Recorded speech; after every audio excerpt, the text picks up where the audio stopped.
Morning, everybody. Welcome to 08:15 on the 11th of May. Thank you for being with us at such an early point and possibly even before you get the kids to school. Who knows? Hopefully, you've all got coffee sorted, and hopefully, this isn't a new experience for you. We've put on a series of these webinars now, and it's great to know that we've got some familiar faces that come into the room. So, my name is Mark Moore. I'm director of the Southwest Cyber Resilience Centre for everybody else's sins and my own. And this is part of a series of webinars that we run just to try and demystify some technical topics for you.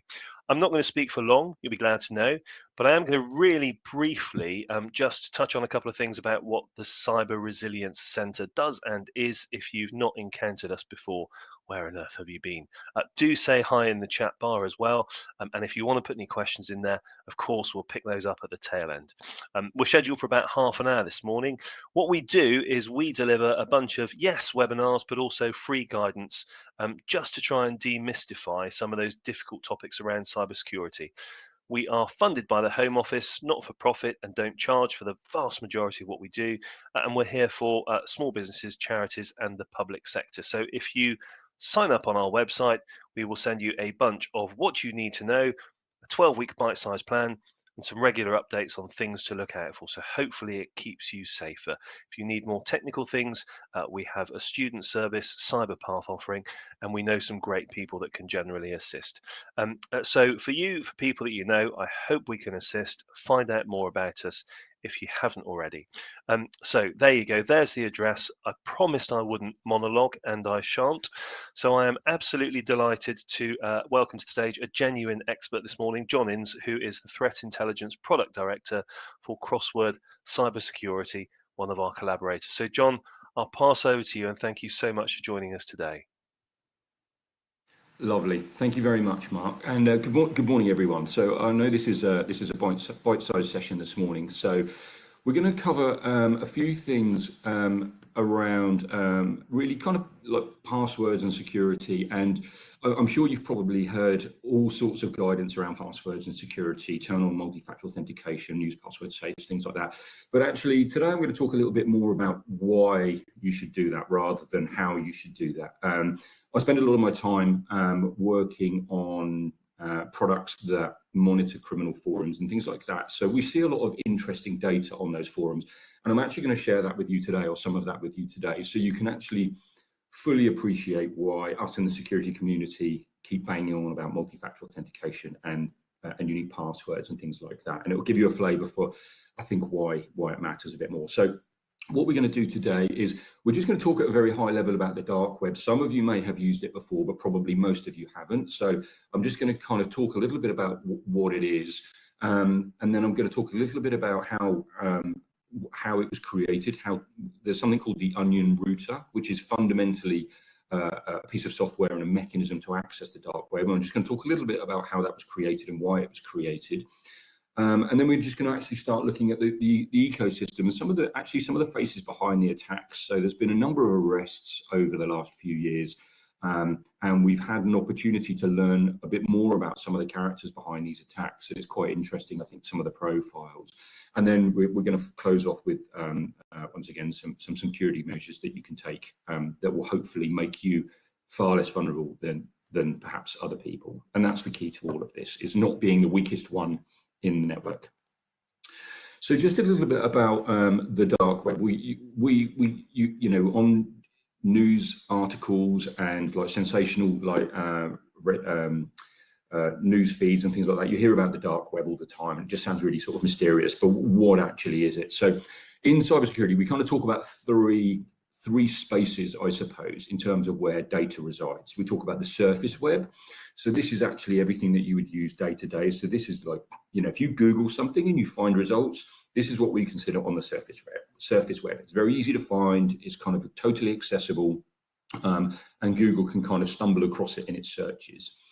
Then we have the deep web, and the deep web is really somewhere you cannot find what's inside it without authenticating in some way. So you perhaps have to log in first before you can search it. And a bank account's a good example of the deep web. If Google was able to index my bank statements, that would be a problem. And Facebook's actually considered the deep web as well. You quite often, if you set your things to private, then you need to have rights to be able to see those things.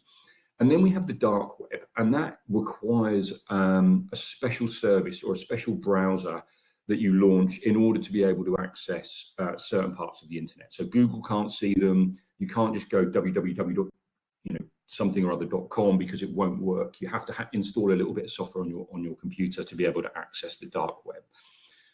Now, to give you a little bit more context about why the dark web even exists, so it was actually the Onion router was created by the US government, actually, the Naval Research Labs, back in the 90s. And really what they wanted to do was they wanted to be able to communicate from point A to point B without anyone in the middle being able to see where it came from or where it was going or who was talking on the network. So it was created for, if you like, covert communications, but really just good security. That's what they were trying to achieve. In early 2000s, Tor was actually launched. So its aim was, as I say, to really create a secure channel. And the idea here is, again, like, as I mentioned, if you go to facebook.com, that's really your computer going pretty much straight to facebook.com. So Facebook can see where you came from, perhaps see where you're located and things like that. And Tor's trying to avoid all of those things. So actually, in 2000s, Tor was launched, and then it was a little bit technically complex to use. So what came out of that was actually they just created their own internet browser. So very much like Chrome or Firefox, you can now actually just download a Tor browser, and that browser, as soon as it starts up, it does all of the technical bits and pieces that you need, and then you're instantly on accessible dark web networks. So it's become incredibly accessible and incredibly easy to use. And again, that's sort of deliberate, actually, because what the creators wanted was as many people to use that network as possible, because then actually, if the government were using the network, then they would get lost in all the noise of all the other people using the network. And the more people using it, the more anonymous it would become. So Tor is actually very, very easy to use nowadays, and it's very, very easy to set up. Now, a couple of questions on this. Is Tor illegal? It is absolutely not at all. I mean, it is in a couple of countries where they kind of want to suppress free speech and things like that. So I don't think you can use it in China, for example. But certainly in the UK, it's not illegal at all, or the US. It's just a network that anybody can use. Is it evil? Again, we talk about the dark web like being an evil place. It's not. Intentionally, no, it's not evil. There's a lot of people that use Tor and the dark web for the right reasons. So actually, people who want freedom of speech, or they're living in regimes where they're trying to suppress freedom of speech. Tor is a good way to get news out and get messages out and stay anonymous safely. Is the dark web safe? I'm going to use Tor and the dark web interchangeably here because they're effectively pretty much one and the same thing. Yes and no. So actually, if you wanted to go and download the browser, fire it up and connect to the Tor network, you are completely safe. Like, nothing bad's going to happen there. However, when you connect to those websites that are on Tor, there is a reasonable chance that they are hosting malicious content. So unless you are confident where you're visiting, you should be very cautious.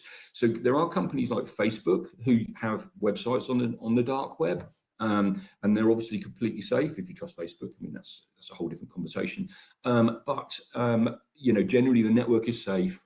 There are good resources on it, but there are also bad resources on it. So you need to be very, very conscious about what you're visiting when you're on the dark web.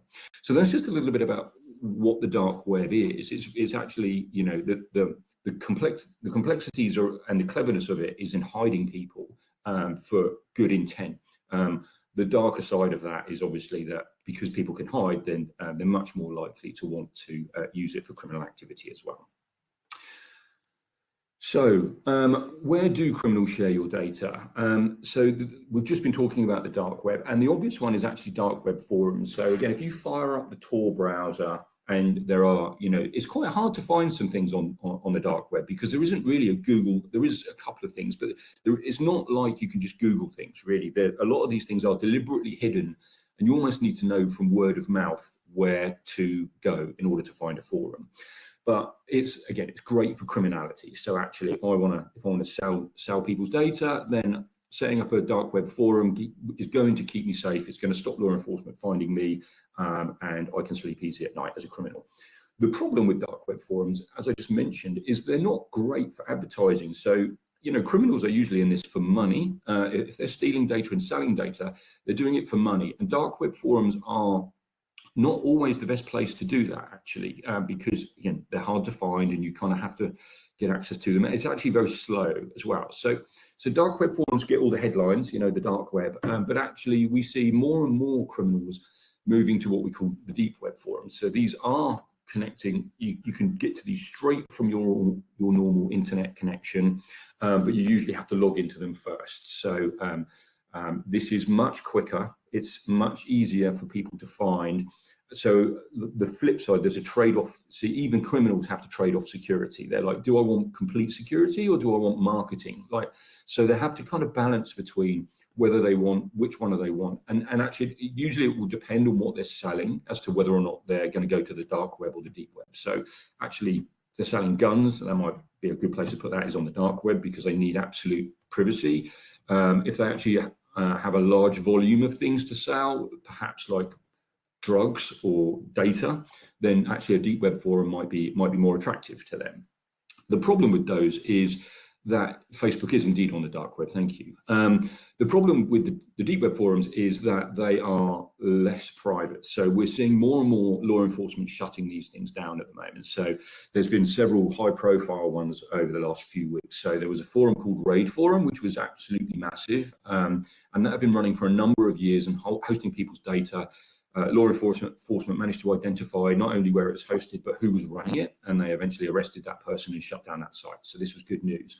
Of course, immediately they did that, another forum started up called Breached Forums, which was a mirror copy, and that also has now been shut down and the individual arrested, and we'll kind of get into that in a bit more detail because it's interesting. And another one which is in the news just a few weeks ago was Genesis Market, and we'll talk about that one a little bit more. So dark web forums are great for privacy, but they're tricky to market. Deep web forums are great for marketing, but they're tricky to stay out of jail. So what we're now seeing is actually criminals are moving again. So they're sharing more and more data on things like Telegram. So the idea here is actually, if I share data on something, I mean, for those of you who haven't used it, Telegram is very, very similar to WhatsApp. So they can create a channel, they can invite people into it, and then they can start posting data into that channel. And the nice thing about this is, the only person who knows where that connection came from is actually Telegram. I think Telegram's got infrastructure all over the world, and I think they might even be Russian owned, so they're not likely to share anything. And for law enforcement to shut it down, it's they're going to have to shut down an entire messaging application. So the criminals are always finding new novel ways to move their data around safely and securely through lessons learned. So this is where we're seeing the movement of data at the moment. All of these things still exist, but dark web forums are becoming slightly less popular at the moment. Deep web forums are starting to get real pain in terms of getting arrested. So we're now seeing the criminals moving on to messaging channels. So here's a couple of screenshots of a deep web forum. So this was actually a forum called Breached, which was shut down a couple of months ago. It was started by an individual called Pom Purin, and the whole point of this website was that people were going and they're stealing data in job lots. So they're hacking into a website, downloading all the data, and then they're putting it onto this forum, and they're either selling it or they're giving it away or they're swapping it or something like that. So from the moment it started, this became hugely popular. So I think this forum started, and within 6 months it had 100,000 users or something like that. So it's become a very, very popular pastime for cyber criminals. And emotionally, these places are very interesting too, because actually, you and I are probably looking at this going, this is criminality, it's outrageous. When you actually join one of these forums, what you'll find is a real sense of kind of brotherhood and community. And the people on these forums really love what they do. And they kind of, for the most part, are very protective and defensive about what they do, either because they're kind of trying to show off their skills and abilities, or they've got some other mission. But the second screenshot, you can't really see that, I don't think. But there was an individual case on here which demonstrates the potential hostility if you try and interfere with what these people are doing. So somebody managed to steal some data from a firm, and they uploaded it onto this forum for sale. So they said, like, this data is for sale for, I can't remember, let's say it's £1,000. Does anyone want to buy it? The company that actually got hacked and had all their data stolen found out, and they put a post on the forum saying, hey, this is our data, don't sell it, like, it's proprietary, it's private, you shouldn't have it. So the owner of the forum actually bought the data from the seller for £1,000 or whatever it was, and then posted it for free, and then said, there you go, it's no longer for sale, everyone can have it for nothing. And it was really, the point he was making is, like, don't tell me what to do. Like, you could have just had this sold to one person, and now I've given it to everybody because you've tried to interfere in my forum. So it was an act of aggression on the part of the owner, but it was also done almost as a joke, kind of like a childish joke, if you see what I mean, a bit of a prank. Now, what's interesting here is who was behind this forum. So, as I say, the forum was created. An individual called Purin started the forum. It became hugely popular very, very quickly. And this individual rose to fame in the community because he started pulling off all sorts of wacky heists. So he hacked into the FBI's email servers, and then he started emailing out hundreds of people from the FBI making claims about a certain individual. And of course, this is going to draw a huge amount of attention to yourself. Like, the FBI aren't really going to appreciate that you've just broke into their mail servers. But he did it, and he became a little bit of a legend, a little Robin Hood in the criminality marketplace. And again, so he claimed responsibility. An individual called Purin claimed responsibility. The same Purin owned this forum that was buying and selling data and giving it to people. The same Purin then started actually uploading data that he'd stolen to other places on the internet, like Have I Been Pwned. So he was actually stealing the data and uploading it to Have I Been Pwned to let everybody know that he'd stolen it. So he became very notorious very, very quickly. Now, he's just been arrested like a couple of months ago, and the FBI raided a house. They found out who was doing all of this, and this is the individual in the bottom right-hand corner, a chap called Connor Fitzpatrick, who's barely out of his teens, actually. He might still be in his teens. So this all sounded like a highly sophisticated attack, but actually behind the scenes, it was kind of a kid who was bored and wanted to be famous. Now, the next one here is, the slides aren't building, so I've got a screenshot here. The animation is not working.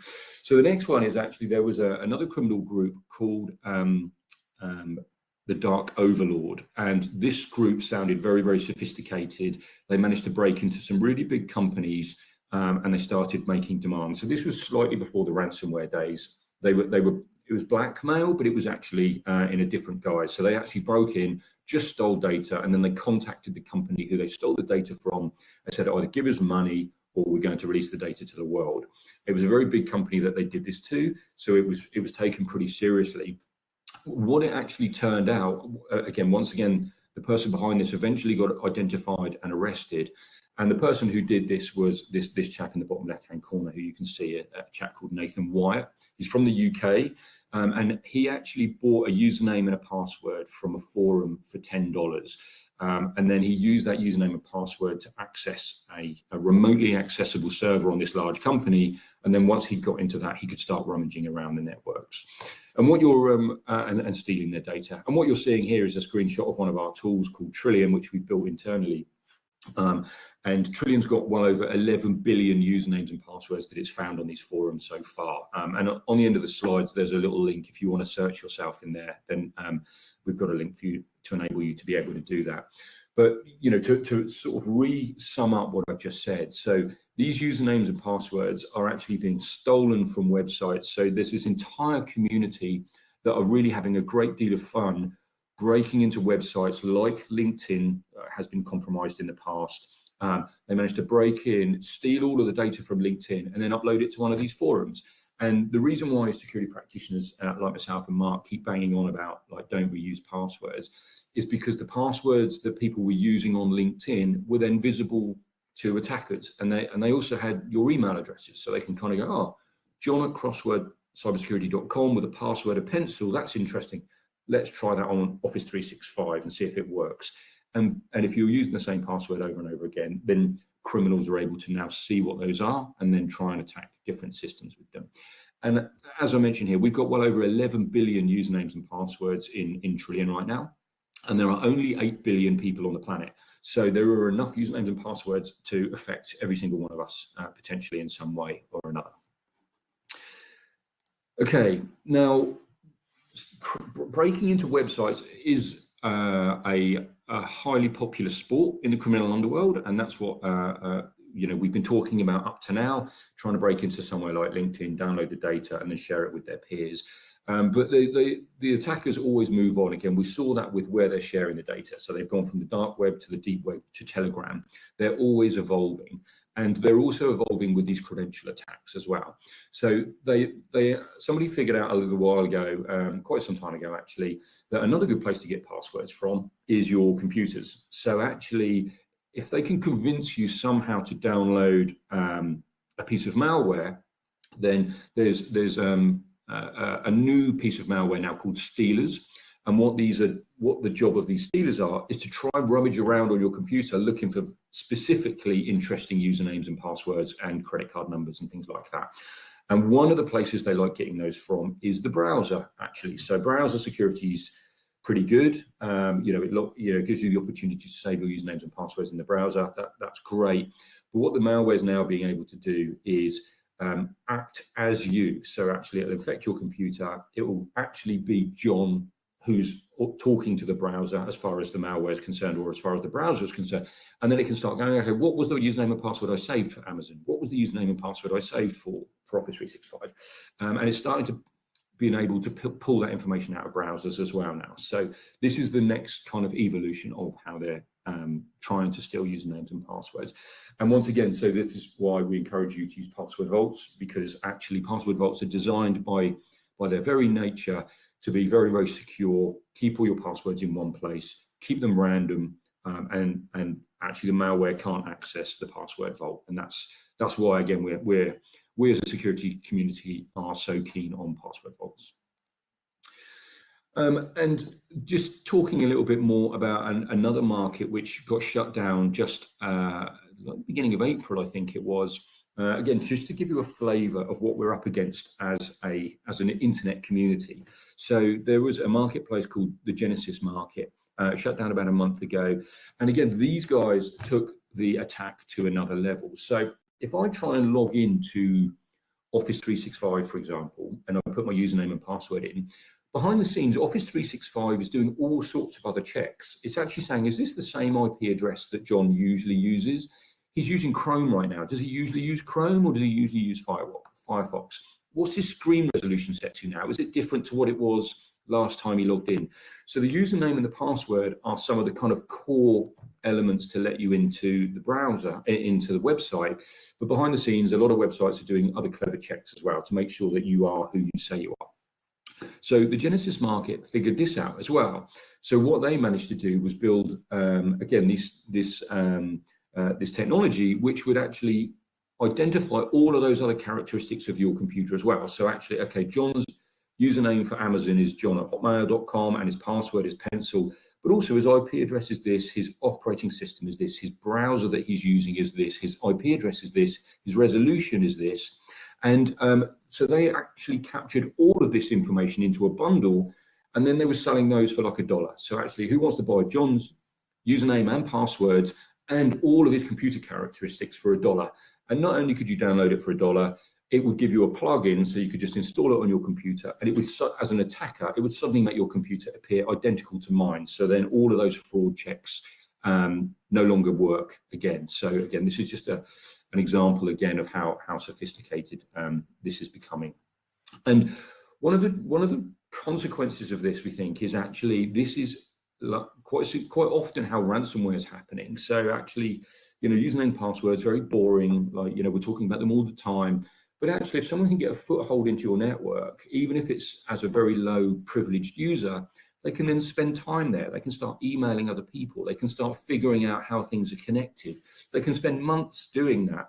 So by the time they actually launch a ransomware attack, they've managed to really compromise quite a significant amount of your network and do quite a significant amount of damage.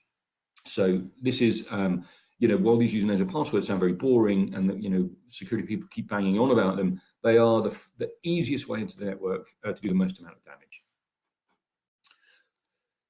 So just again, proof in the pudding. So this is another individual who we used to follow, who's again, I believe, been arrested now. He used to go by the name of Gnostic Players, and he again, you'll see he's a very young guy, and quite often, honestly, there are very highly sophisticated Russian attackers and nation states and all of that.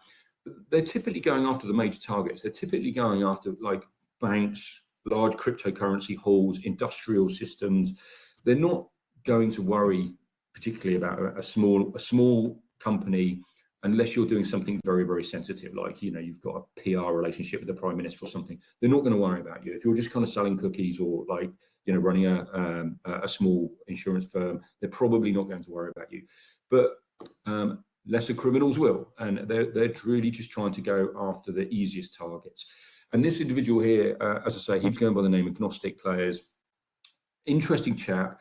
He came across as very like neurodiverse, because he was actually, after he started stealing data, he was very, very successful. He was doing a huge amount of damage on quite big websites, but he was happy to like tell everyone who he was. He was trying to prove he is who he says he is, and there's a picture of him with his passport and things. Again, not great operational security. You know, he's going to get caught. But we actually exchanged some messages with him and asked him what he was doing with all the money that he stole. This individual stole, I think, $10 million from a crypto exchange. And he said, like, I buy cars, and this is a picture of me with my car. And actually, because he stole the Bitcoin, and a lot of criminals are stealing cryptocurrency, it's very easy to spend it, actually. And then he was able to literally order cars just using the Bitcoin that he'd stolen. And then a low loader would turn up with a Porsche on the back. So a lot of this activity, as I say, just to reiterate, there are definitely nation states, there are definitely sophisticated attackers. They're not really after small business. They are after the big wins, the cryptocurrency exchanges. They're after the banks. They're after the nation state secrets, industrial information. But there are thousands and thousands of hobbyists, I call them that, who want to break into as much as they can for fun. So just to give you another insight into that. So the last slide on this then really is things to take away from this is, hopefully I've emphasized why it's important to create unique passwords for each application, because they're spilling out all over the place all the time. Applications are losing them, websites are losing them. And if you've used a unique one on each site, then it cannot be reused to try and access your corporate systems or other things that you use. Phishing is still a very popular way of trying to steal your usernames and passwords, so definitely keep an eye out for that. The biggest one here for me is user password safe. There are free ones out there, so you don't have to spend money on this. They're less sophisticated than some of the commercial ones. I use a free one. It has characteristics that I like, but what it means is I've got one password to remember. I've got thousands of unique passwords in there that I don't even know, but I can use those to log into my sites. And if anyone ever managed to steal one, it would be useless anywhere else. Once again, multi-factor authentication significantly reduces your vulnerability here. If you run, there are lots of businesses on here, I know. So if you have a public-facing website or application, I know cost is sensitive and price is important, but try and think about getting it penetration tested. A lot of people use things like WordPress and things like that. They're not always the most securely built applications. So if you're starting to collect large amounts of data from your customers, for whatever, for marketing reasons, for sales receipts, things like that, think about trying to get somebody to penetration test that once a year, so that you don't have any glaring security holes that somebody's going to be able to rummage into and pinch all your stuff. So I think that's it from me. So yeah, if you want to find out more, there's a little link there. So Crossword, as I say, we have an inbuilt tool that kind of monitors usernames and passwords. You're welcome to go to that link, and there'll be a little form you can fill out, and then somebody will run a little scan for you and just see whether or not you've got any exposure. It runs across your whole domain. So if you're using john@gmail.com, it won't work because you don't own gmail.com. But if you own, you know, johnstoys.com, then it will go and look and see whether there are any email addresses for johnstoys.com. And I believe that's it from me. So I think we're on time. Thank you very much. Perfect. Thank you so much. That's a really great introduction to a load of stuff. I'm going to ask a burning question that's popped up in the chat because Rachel won't forgive me otherwise. Is the password thing on iPhones classed as a password vault, or should I be using something else? Yeah, so iPhones are really good actually. So if if you pretty much live and die on your iPhone and you store your passwords on your iPhone, it's as far as I'm aware, it's as good a security as you can get. I think Apple does a really good job on iOS, so it's very, very secure. And yes, if you've got that little app where it goes, do you want to generate a unique password, and then it stores it in the phone, that's effectively a password vault. It's generating a unique password each time. It's saving it to your phone, which actually is a very secure device. You've got biometric access before you can actually access those passwords. So it's a great thing to do. It can be a slight pain in the neck if you want to log into something on your PC and then you've got to open your phone and type in this massive long string of letters. But it is an ideal solution for that. Cool. Okay, there's a couple of others, so I'll blat through them. 10-second questions. I only use a contact form and I'm not aware of a list it's created. Do you think it's being stored somewhere? Says Andy. Probably, yeah. So if, again, I don't know anything about your website, but if it's something like WordPress and you've got a contact form, then quite often what they'll do is they'll send you an email going, hey, Mark from the Resilience Centre just sent you a contact request. If you actually go into your website as well, there might well be a little, almost like a little spreadsheet where it's stored all of those requests as well. So it's quite possible that it has stored that stuff in your website. But if you've got to log into your website or you have a web admin, they should be able to look at that and tell you. I don't want to panic people, by the way. If you just got a little contact form and all it's collected is someone's email address and their phone number and a message or whatever, it's not the end of the world if that gets stolen. I mean, obviously, no one wants anything stolen, but it's not the end of the world. But if you're getting people to upload things that might be private, like legal contracts or credit card numbers or stuff like that, then that's a much bigger issue. Absolutely. And so I'm just going to say briefly, if people are worried around their websites, then we can do from the Cyber Resilience Centre some testing for you through the student services. It's designed to be something that's really affordable for small businesses because we do it through local universities. So get in touch with us if you do want to know more and you are worried, but it's there if you need it. We're not here to sell it. Last question before we end, because I'm conscious of time, from Granger. Is a new standard from Apple, Passkey, a good way forward to try and replace passwords? Yeah, I think it probably is. I mean, again, in the industry, we've hated passwords for over a decade, I think, well, forever, even longer than that. And we've always said, look, these have got to go. We've got to find a new way around them. But it's been a very difficult problem because how do you replace something that people know with something else? Apple are moving forward to this kind of whole concept of actually, your device is effectively going to deal with all of that. So as long as you've got your phone with you, it's going to communicate securely out. So yes, I think passkeys will, so long as we can all, I mean, Apple have got such a massive footprint now that they're probably one of the only Apple and Google are probably the only companies in the world that can solve this right now. So I think it's a positive step, and we'll see how that moves forward over the next couple of years. Fabulous. John, thank you so much. I'm going to end things there because I know people will have other commitments, but audience, it's entirely your fault for asking lots of questions.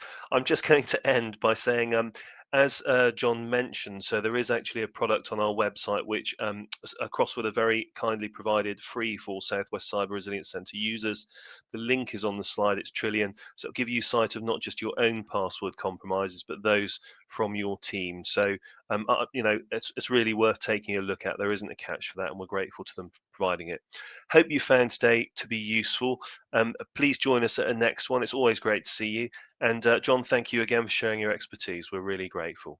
Have a great day, everybody. Have a great day. Thank you. Cheers.